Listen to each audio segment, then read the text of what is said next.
I want to ask you guys, we're talking about the Lamb of God today. And so I thought, well, what better story than to tell you the story of Mary and the little lamb. You guys, you know that little poem, right?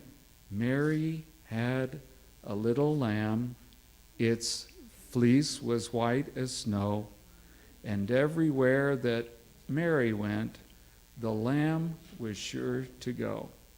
Okay, what's the next verse? It followed her to school one day. It was against the rules to see the children laugh and play, to see a lamb at school. Okay. Well, that little poem is actually based on a real story. And the lady that wrote about it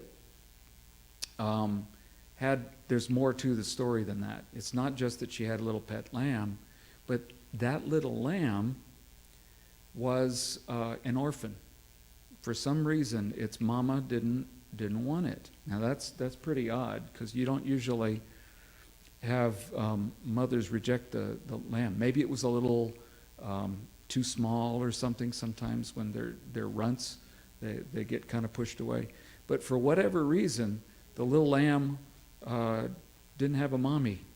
And Mary, that was her name. We got a lot of Marys in this church, but this is a Mary who lived up in New England, and she was just a girl, and she was going to school, and so she took care of the lamb, and, well, sometimes, just like our pets, that little lamb got real attached to her. It was kind of like she was like mama. And so wherever Mary went, the lamb was sure to go. And so that one day, she took the lamb to school. It followed her, and she hid it in a basket. And she was trying to keep it in there. But you know, little lambs are not quiet. And so it started making noise. And of course, the teacher knew, and the teacher was able, told her she had to leave.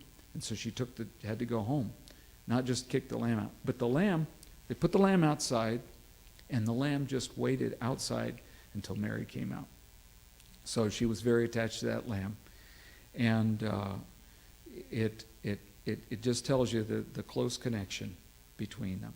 Now, what's interesting is that it's just the opposite with Jesus, who is the lamb. Lambs are known for following. You know, they follow the leader. They play follow the leader a lot.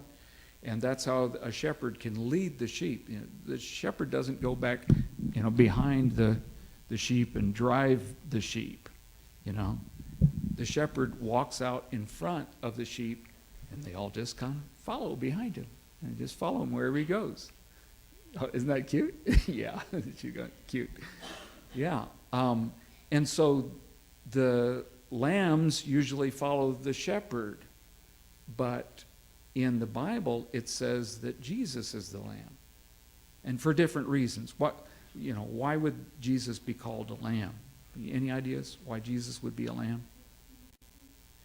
Okay, innocence. All right, that's one thing. Anybody else?